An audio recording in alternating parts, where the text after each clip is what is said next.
မင်္ဂလာပါကျမနာမည်ကတော့မခင်တရားမင်းဖြစ်ပါတယ်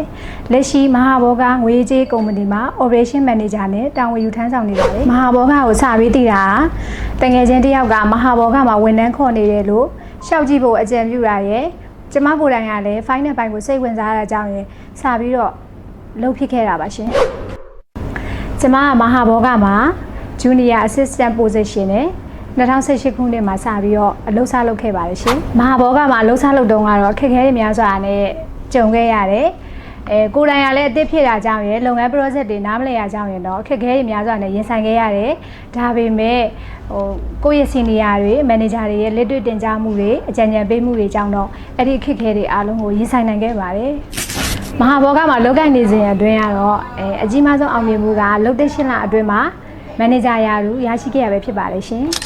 မဟာဘောဂမှာစတင်အလုပ်လုပ်တုန်းကတော့ Junior Assistant ရာထူးနဲ့စတင်လုပ်ကိုင်ခဲ့တယ်3လကြာပြီးတဲ့အချိန်မှာတော့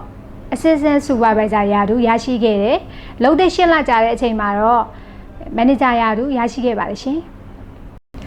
ကိုတိုးတက်ဖို့ဘယ်လိုစူးစမ်းခဲ့ရလဲဆိုရင်စက်ကွန်ထိုးကအောင်ပြုမှုနေထိုင်တယ်နေ့စဉ်အလုပ်တောင်ဝင်တွေကိုကြေပြွန်စာထမ်းဆောင်တယ်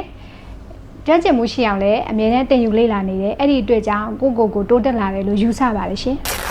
မဟာဘောဂမှာဝန်ထမ်းအချင်းချင်းလွယ်လွယ်ထွေးထွေးရှိကြပါတယ်စီနီယာတွေကလည်းဂျူနီယာတွေကိုလက်တွဲခေါ်ပေးကြတယ်အဲ့ဒီအတွက်ကြောင့်အဆင်ပြေပါတယ်မဟာဘောဂရဲ့အားသာချက်တွေကမဟာဘောဂဆယ်စုနှစ်တစ်ခုကျော်ကြာအောင်ခိုင်မာစွာရပ်တည်နေနိုင်တဲ့ငွေရေးကြေးကုမ္ပဏီတစ်ခုဖြစ်တာကြောင့်ရယ်စ조사တယ်လို့အောင်မြင်မှုတွေအများကြီးရရှိနိုင်တဲ့နေရာတစ်ခုဖြစ်တာကြောင့်ရယ်ကျွန်မရေရှည်လုပ်ကိုင်နေရပါရှင်အဓိကကတော့စ조사နေရှိဖို့ပေါ့နော်မဟာဘောဂကငွေရေးကြေးကုမ္ပဏီတစ်ခုဖြစ်တာကြောင့်ဇာတိတကောင်းမွန်ဖို့ရယ်စ조사တင်ယူလို့စိတ်ရှိတဲ့လူငယ်တွေအားလုံးကိုမဟာဘောဂမှာအလုပ်လာလုပ်ဖို့အမြဲတမ်းကြိုးစားနေပါတယ်ရှင်